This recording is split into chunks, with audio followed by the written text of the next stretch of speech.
Kenapa tema ini sampai bisa muncul? Nah, pasti tidak lain dan tidak bukan karena pandemi COVID-19. Dan kalau saya hitung-hitung, mungkin kita udah sekitar 1 tahun, 1 bulan lebih ya, kita itu diserang oleh pandemi COVID-19. Apa yang dulu kita bisa lakukan dengan bebas, sekarang itu benar-benar jadi terbatas. Nah, saya ingat di Pontianak ini sendiri, gereja itu tutup tanggal 22 Maret tahun lalu, 22 Maret 2020.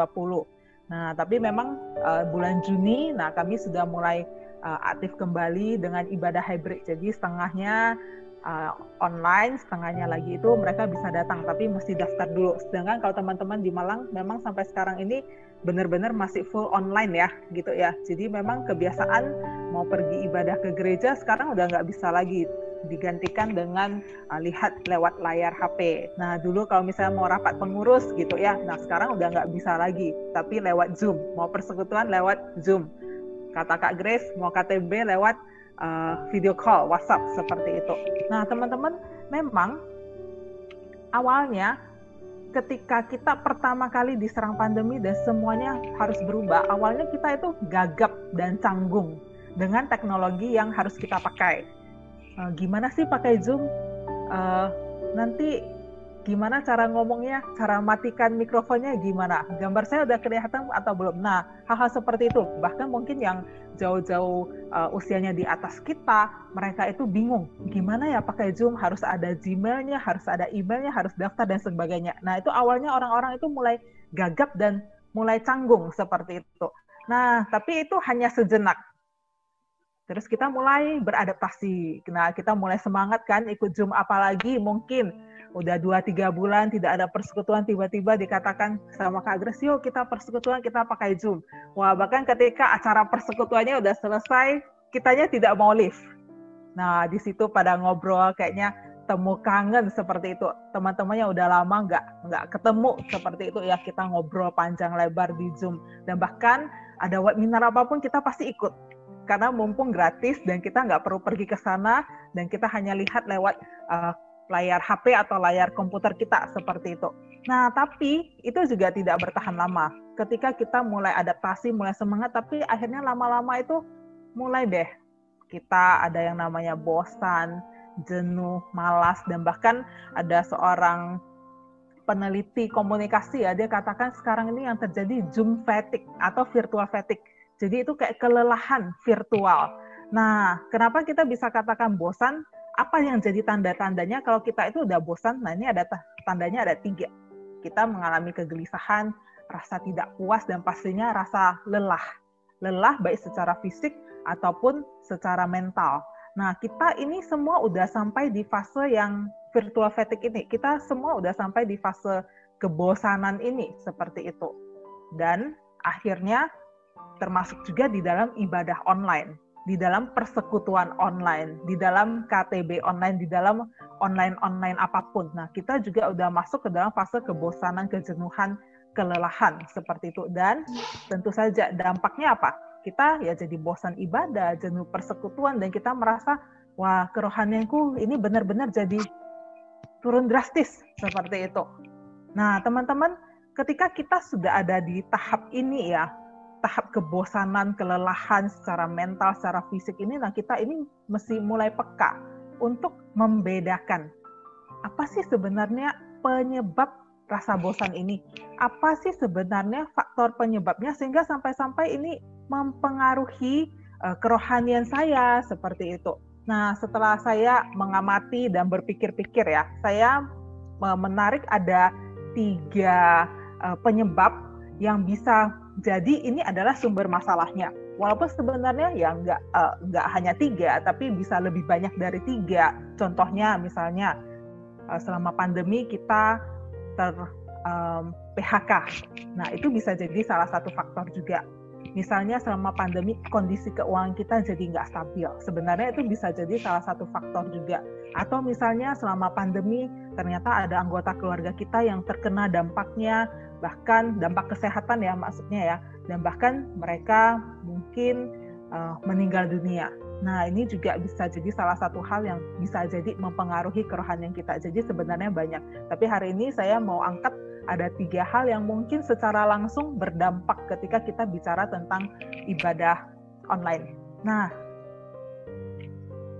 apa saja itu? Apanya sih yang membosankan sebenarnya? Yang pertama, mungkin secara konten. Nah, kalau kita bicara konten berarti apa yang ditampilkan di dalam layar kita gitu ya. Bisa jadi itu adalah musik, susunan liturgi, termasuk juga worship leader-nya, singer-nya, khotbahnya, pengkhotbahnya, dan bahkan audionya. Nah, teman-teman, saya coba ngecek ya YouTube channel-nya GKKK Malang.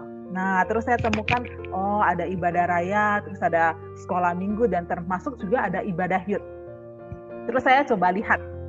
Saya nggak ikuti langsung semuanya sih, saya tidak ikuti sejam itu ya, tapi saya coba lihat. Nah, menurut saya, yang saya lihat itu ya kurang lebih sebenarnya apa yang masih terjadi secara offline. Karena dulu kan saya sempat ibadah di sana juga. Nah, saya lihat ibadah rayanya itu lebih mirip ibadah IR1 ya, yang jam 6 pagi. Jadi itu lebih banyak lagu-lagu hymn, lagu-lagu KPPK seperti itu. Sedangkan ibadah youth-nya itu masih sama seperti ibadah yang saya ikuti selama waktu saya masih di Malang. Jadi sebenarnya dari segi musik, susunan liturgi, worship leader, khotbahnya itu kurang lebih sama sebenarnya, baik secara online maupun secara offline. Nah, mungkin yang agak sedikit mengganggu, apakah ini yang bisa jadi salah satu faktor adalah masalah audionya. Karena ketika kita dengar orang langsung dengan kita dengar lewat headset itu pasti beda, kualitas suaranya beda. Nah, biasanya kalau yang langsung kedengaran merdu, kadang lewat audio itu kayaknya sebenarnya harus di mixing atau diapain segala macam gitu lah ya, supaya kedengaran lebih merdu. Nah, mungkin salah satu permasalahan audio. Nah, tapi ada satu masalah khusus juga ketika yang terjadi itu di pos. Nah, TSD ini kan termasuk posnya Malang yang di mana tuh? Di Saat Lama ya, yang di Kasin ya, benar ya. Nah, satu hal yang selalu dialami oleh teman-teman kalau misalnya yang ada di pos adalah masalah ini, keterlibatan atau engagement-nya. Nah, kenapa ini bisa jadi masalah? Karena yang kita lihat di layar itu bukan orang-orang yang kita kenal. Worship leader-nya kita nggak kenal, pemusiknya kita juga nggak kenal, singernya kita juga nggak kenal, orang-orang yang ada di sana itu kita nggak kenal. Jadi seakan-akan kita itu seperti kayak masuk ke satu gereja baru, di mana kalau kita benar-benar secara tatap muka ya masuk ke gereja baru ya, wah pasti kan semua orang kita nggak kenal dan nggak ada keterlibatan, nggak ada ikatan emosinya di situ seperti itu. Jadi benar-benar kita hanya seperti menonton ibadah, bukan mengalami, bukan merasakan ibadah itu. Kenapa? Ya karena memang tidak ada ikatan batinnya, orang-orangnya tidak kita kenal. Beda kalau orang-orang yang tampil itu adalah orang-orang yang kita kenal dengan gaya ibadah onsite, ibadah tatap muka langsung yang memang biasa kita lakukan. Karena saya yakin yang dilakukan di TSD mungkin caranya agak sedikit berbeda, musik-musiknya sedikit berbeda, cara memimpin pujiannya agak berbeda, yang pengkhotbah juga pasti orangnya berbeda seperti itu. Nah, ketidakadaan keterlibatan ini membuat kita rasanya kayak males enggan untuk ibadah. Ini nggak hanya terjadi di posnya TSD ini juga ya, tapi di gereja saya pun yang di di Pontianak ini juga pun semua pos juga mengalami itu. Karena pertama kali ketika harus ibadah online ya, wah di pos-pos itu kan lebih kurang sumber dayanya, kemudian orang-orang yang bisa melakukan ibadah live streaming, yang bisa audio apa segala macam itu kan sangat terbatas, hanya bisa di pusat. Jadi semua pos yang ada di GKKB Pontianak ini mereka akhirnya ikut ibadah YouTube dari pusat, dari gereja pusat. Nah, mereka merasa, aduh kok beda ya, suasananya nggak in gitu, nggak bisa matching gitu. Jadi akhirnya itu buat orang jadi malas ibadah, dan kalau ikut pun ya merasa kayak itu salah satu kewajiban sebagai orang Kristen akhirnya seperti itu. Nah, itu bisa jadi yang membuat kita merasa bosan. Bisa jadi itu. Nah, yang kedua bisa jadi dari segi medianya. yaitu apa aplikasi atau alat yang kita pakai untuk mengkoneksikan kita. Nah, teman-teman, tadi saya udah bilang tentang konten, terus ada media juga, dan tadi kan saya sebutkan ada 3 ya. Nah, sambil saya menyampaikan, mungkin teman-teman bisa sendiri menyelidiki hati dan pikiran dan perasaan diri sendiri. Ya, sebenarnya ketika aku bilang aku bosan, aku jenuh ibadah, sebenarnya di bagian mana sih yang membuat aku merasa bosan? Apakah benar seperti yang tadi saya katakan, keterlibatan yang kurang itu dari segi kontennya itu. Nah, yang kedua ini dari segi medianya.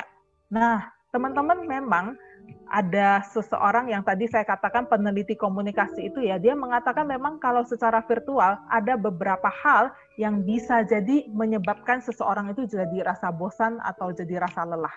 Nah, pertama itu adalah jarak wajah dan kontak mata. Nah, teman-teman sadar atau enggak, selama kita persekutuan Zoom, kita itu melihat wajah orang itu dengan jauh lebih dekat. Padahal sebenarnya waktu kita tatap muka, jarak kita nggak sedekat ini. Nah, waktu saya ukur-ukur ya, pakai penggaris ya, ternyata lebih kurang jarak dari layar laptop ke muka saya ini lebih kurang hanya 50 cm. Coba bayangkan kalau kita tatap muka langsung, misalnya saya ketemu langsung dengan Kak Grace ya, berdiri posisinya 50 cm. Nah, itu rasanya sangat dekat sekali. Dan biasa itu adalah jarak dengan orang-orang yang memang significant others ya, orang-orang yang memang dekat, orang-orang yang memang termasuk anggota keluarga. Nah, jarak 50 cm itu oke. Nah, tapi bagi misalnya hanya teman biasa, lawan jenis yang memang bukan pacar kita, bukan pasangan kita, jarak 50 cm itu rasanya juga sudah sangat dekat gitu. Dan bayangkan, ketika kita di Zoom ini, kita itu melihat wajah semua orang dalam waktu yang bersamaan. Nah, sedangkan coba kita bayangkan ya di dalam situasi real seperti ini. Nah, coba lihat. Ketika kita dalam situasi real, kita duduk, kita itu nggak memperhatikan semua wajah orang dalam waktu bersamaan. Ada yang ngomong, ada yang bisa sambil ngobrol, ada yang bisa lihat yang lain. Dan kita paling ketika ada satu orang ngomong, ya kita hanya akan memfokuskan pada lihat wajah satu orang itu. Kita nggak lihat semua wajah dalam waktu bersamaan. Nah, tapi kalau di Zoom, 10 orang yang tampil dan kalau 10-10-nya buka kamera, kita lihat 10 wajahnya. Nah, itu sesuatu yang membuat kita kayak jadi lebih lelah, kita jadi lebih stres. Kenapa? Karena kita merasa kita juga perlu untuk kasih fokus yang benar-benar fokus, tatapan mata yang kayaknya perlu kasih eye contact gitu sama orangnya. Soalnya kalau nggak begitu rasanya kita kok kayak jadi nggak sopan seperti itu. Nah, bisa jadi itu salah satu hal yang muncul jadi masalah. Nah, kemudian yang kedua adalah kita itu jadinya melihat diri terus-menerus. Kayak ini, saya di layar saya melihat diri saya lagi berbicara. Nah, mungkin Eldon yang lagi buka kamera, kamu juga melihat dirimu yang lagi begini. Nah, sebelumnya ketika kita tatap muka ya, langsung ngobrol, kita itu nggak pernah kayak bawa cermin gitu kan, kita nggak pernah melihat diri sendiri. Tapi ketika kita di persekutuan Zoom, persekutuan online, kita kayak dipaksa untuk melihat diri kita sendiri. Which is kalau para perempuan tahu ya, semakin kita melihat diri kita sendiri kayaknya banyak ke negatifnya, banyak yang aduh tambah gemuk ya, aduh jerawat ya, kayaknya lebih banyak hal negatif yang muncul seperti itu.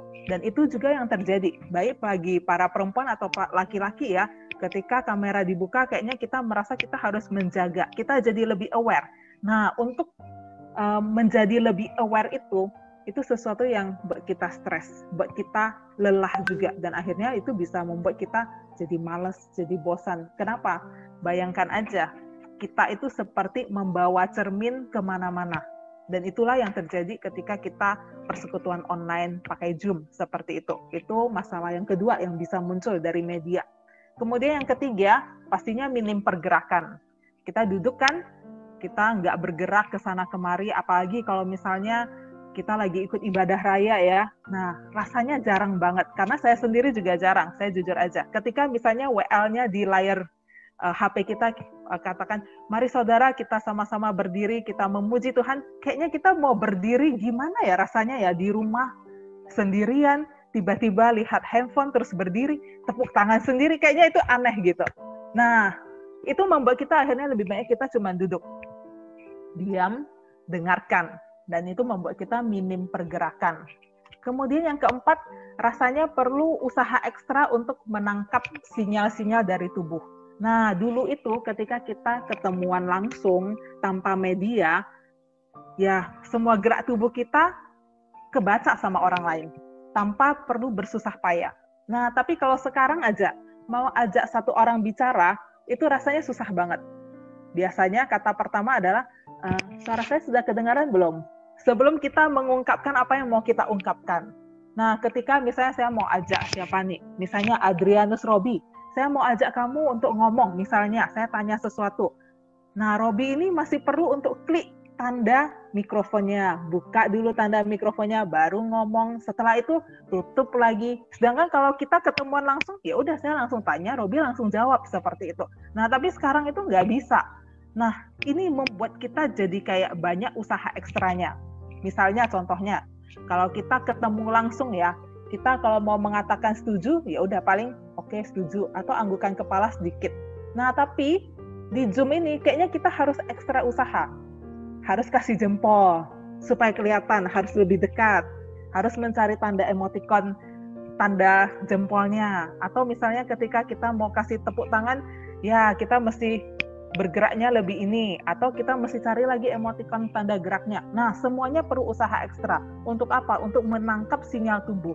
Karena dulu kita secara natural melakukannya, tapi di Zoom perlu usaha ekstra. Nah, ini juga menimbulkan stres tersendiri dan menimbulkan kelelahan tersendiri. Nah, terus yang kelima adalah namanya reward dan cost. Apa ini? Nah, reward dan cost ini berbicara tentang ini. Semakin besar usaha yang kita berikan dan kita mendapatkan hasil yang semakin besar juga. Jadi, usaha yang kita berikan seimbang dengan hasilnya, maka cenderung kita akan melakukannya.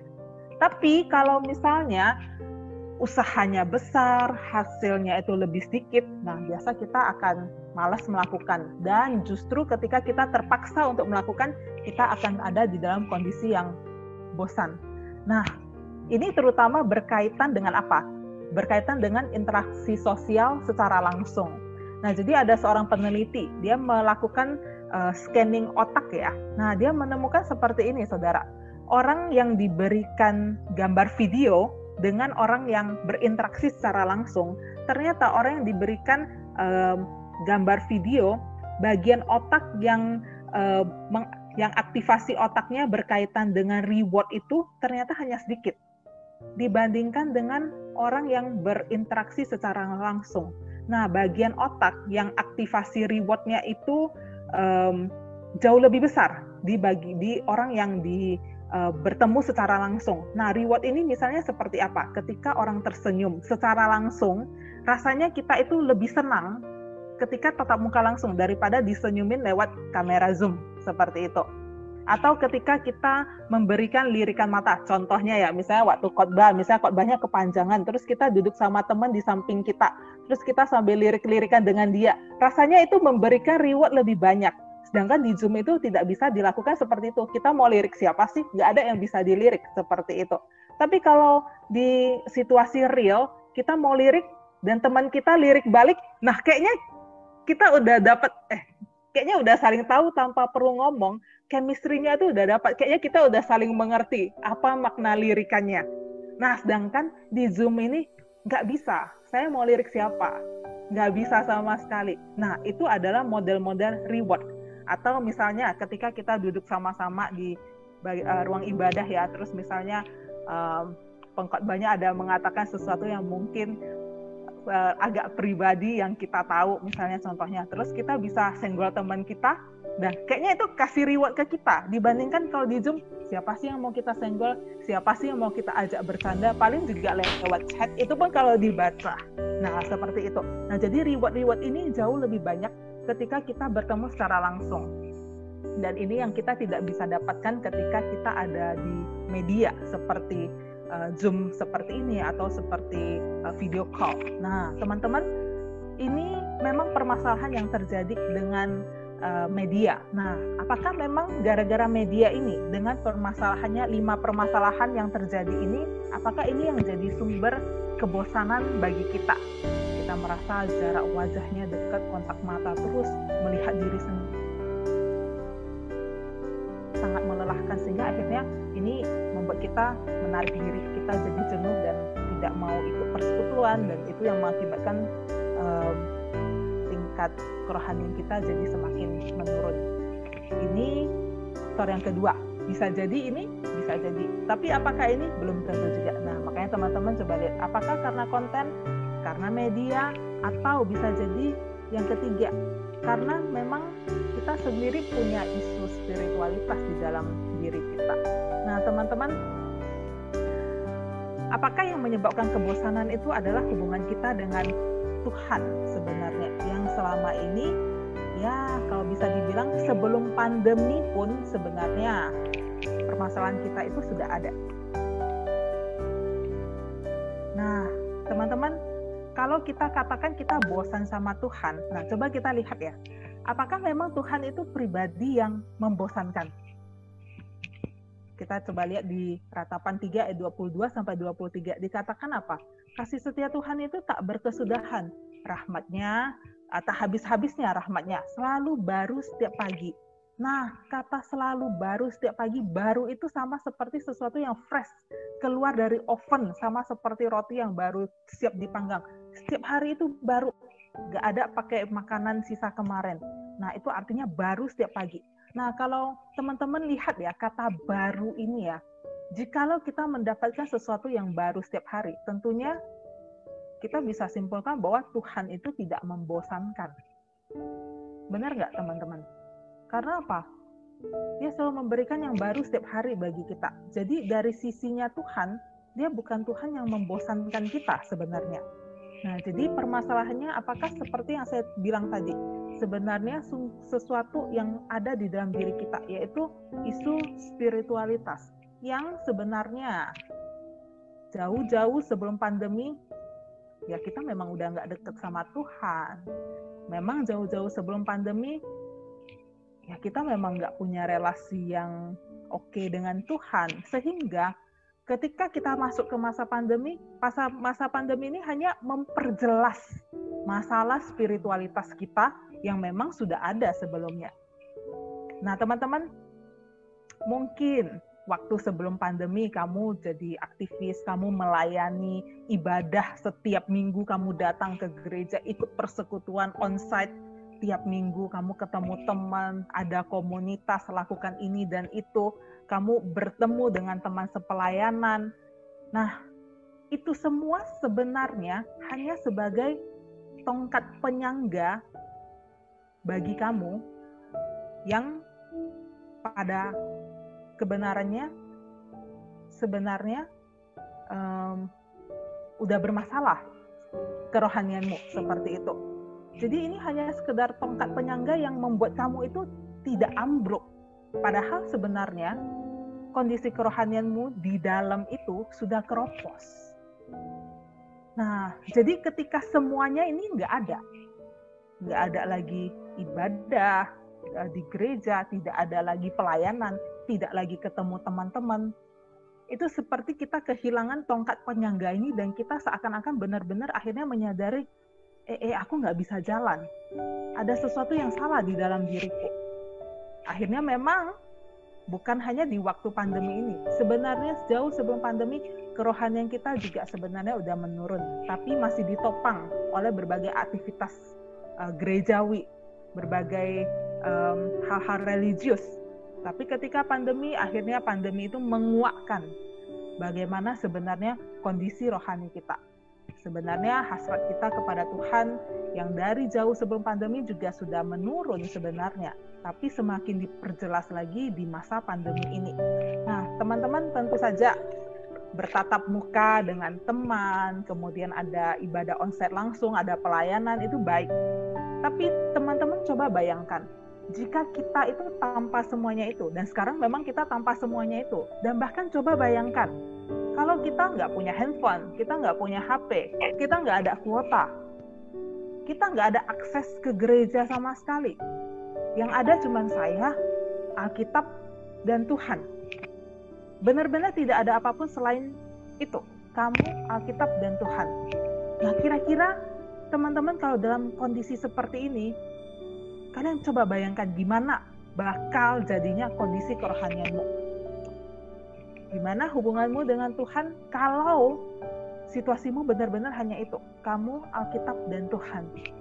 Apakah di dalam situasi yang seperti itu pun kamu akan bisa mengatakan, oke, aku akan cukup puas dengan Tuhan saja? Apakah kita akan bisa katakan bahwa kita benar-benar akan menikmati Dia? Nah, teman-teman, coba yang kita sama-sama selidiki hati kita, sama-sama coba tanya pada Tuhan. Tuhan, apa sih sebenarnya yang jadi sumber kebosanan, masalah kebosanan, akar kebosanan aku? Apakah benar karena konten ibadahnya? Ataukah memang benar karena penggunaan medianya? Ataukah sesungguhnya ini adalah isu spiritualitas yang memang sudah ada dan hanya diperjelas, disingkapkan kepada kita selama masa pandemi ini? Nah, teman-teman, minta Tuhan berikan kejelasan itu. Nah, ketika hari ini kalian dengarkan pemaparan ini, sambil kalian doa dengan Tuhan, Tuhan singkapkan, apa sih sebenarnya yang menjadi permasalahan kebosanan aku ini selama ini? Nah, apa yang bisa kita lakukan?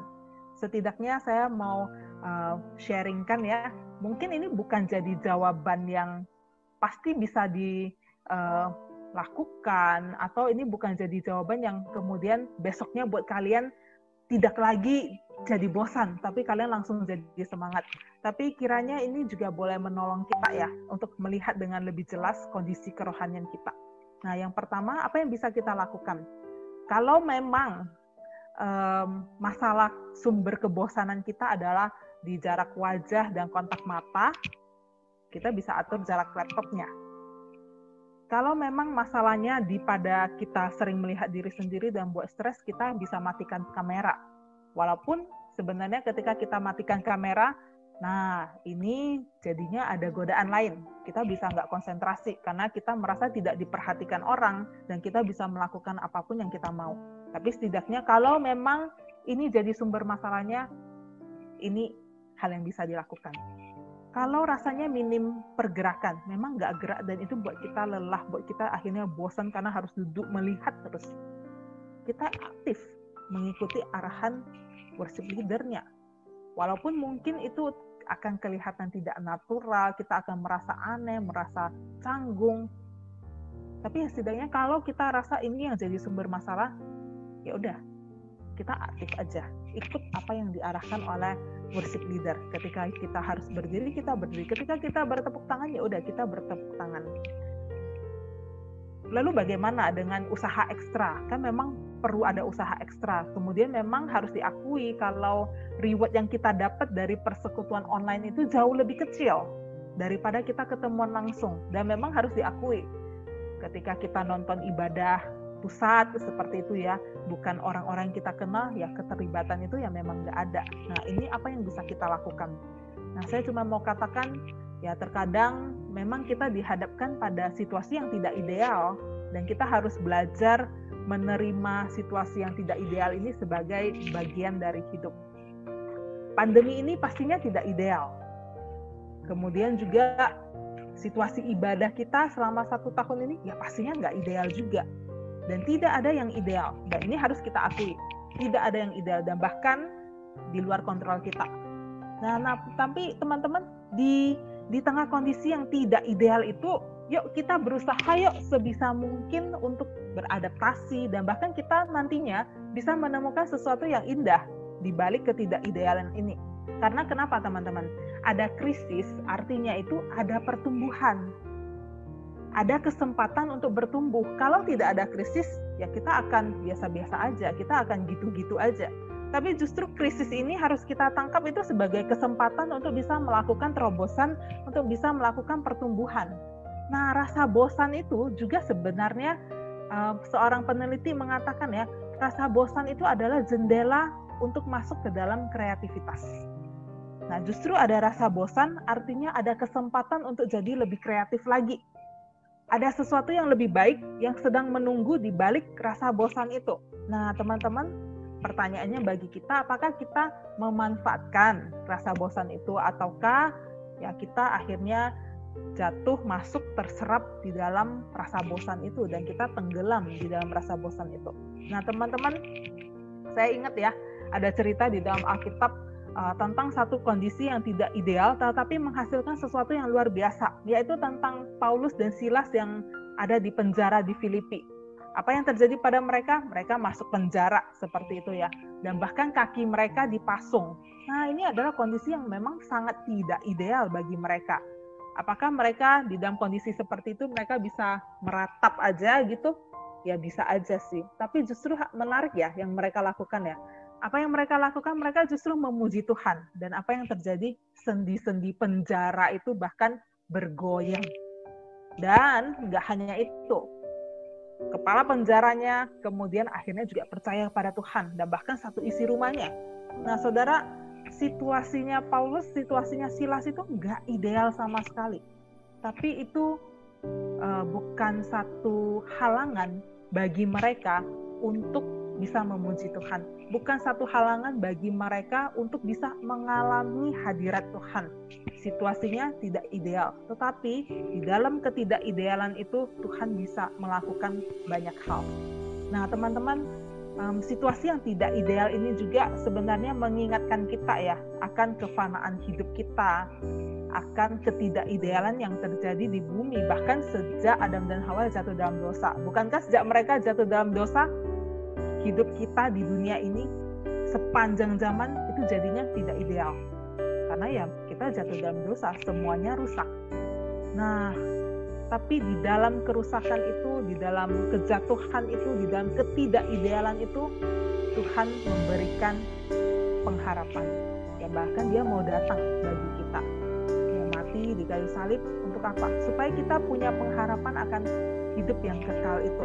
Nah, saudara, di balik ketidakidealan selalu ada pengharapan. Dan itu jugalah yang Tuhan berikan kepada kita.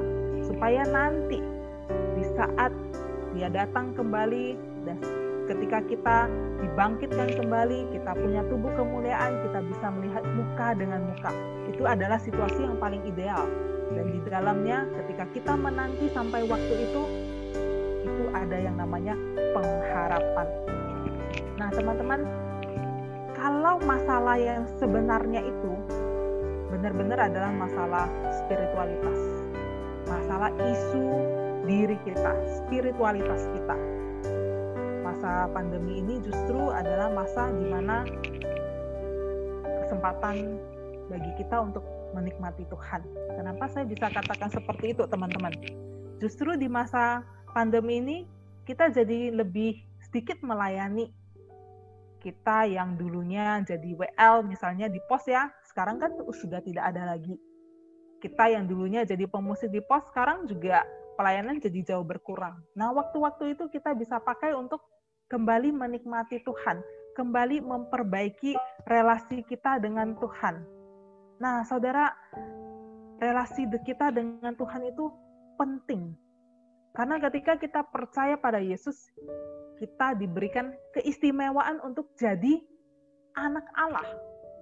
Dan ketika namanya anak, artinya kita harus selalu punya relasi dengan Bapa. Dan relasi ini yang perlu untuk terus kita pupuk, dan terus kita pupuk. Namanya anak, harus ada relasi dengan Bapa, baru kita bisa dikatakan sebagai anak. Nah, apa yang bisa kita lakukan? Kita nggak perlu bawa apa-apa kok sama Tuhan. Yang perlu kita lakukan cuma kita datang aja sama Dia. Hadir aja. Datang aja di hadapan Tuhan. Dia nggak minta kita untuk melakukan ABCDE, enggak. Yang dibutuhkan cuman kita datang aja sama Dia. Kita berelasi kembali sama Dia. Kita rindu kembali sama Dia. Dan bahkan kalau kamu nggak punya kerinduan itu, minta yuk sama Tuhan. Tuhan, berikan aku kerinduan itu supaya aku bisa datang lagi menikmati Engkau.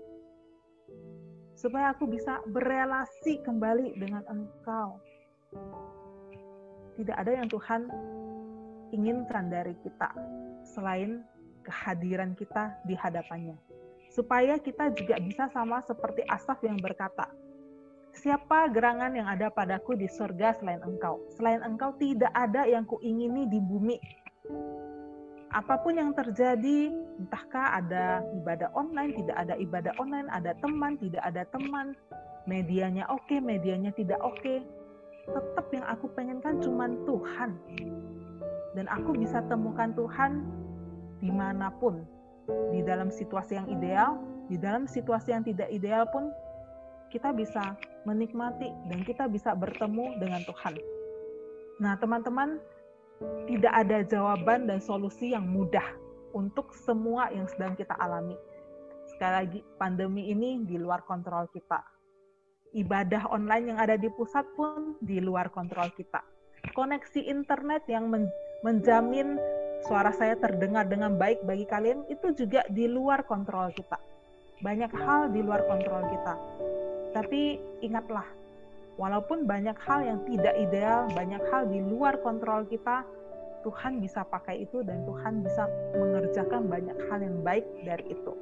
Nah, yang penting adalah ketika kita merasa, jikalau memang ada isu spiritualitas kita yang memang jauh-jauh sebelum pandemi itu sudah ada, nah mari kita datang sama Tuhan.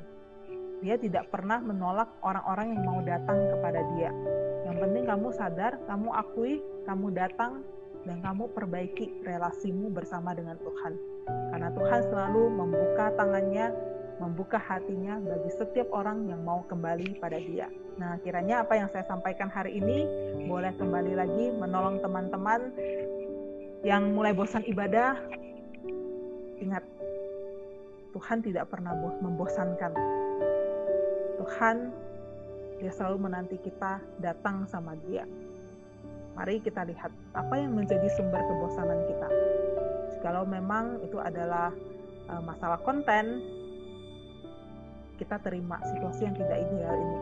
Kalau masalah media, tadi saya sudah katakan ya, beberapa hal yang bisa dilakukan. Dan kalau memang masalah isu spiritualitas kita, ini waktunya kita datang sama Tuhan, kembali sama Tuhan, hadir aja di hadapannya. Dia tidak pernah minta kita lakukan apapun. Yang penting kita hadir dan kita katakan, iya Tuhan, aku mau. Karena tidak ada yang lain yang kuingini selain Engkau. Mari kita semua berdoa. Bapa di dalam surga, kami bersyukur untuk apa yang disampaikan. Tuhan, kiranya Engkau yang boleh menolong setiap kami, peka terhadap apa yang sedang terjadi di dalam diri kami, dan biarlah di dalam hidup kami ini, kami boleh senantiasa memuliakan nama Tuhan, dan kami boleh pelan-pelan menghadapi rasa bosan yang ada, dan biarlah di dalam kondisi-kondisi yang tidak ideal sekalipun, kami masih boleh tetap melihat bahwa ada pengharapan di dalam Tuhan, bahwa Tuhan itu tidak pernah meninggalkan kami, walaupun situasi kami tidak ideal, Engkau tetap Allah yang ada di sana dan menantikan kami. Terima kasih Bapa, di dalam nama Tuhan Yesus kami berdoa. Amin.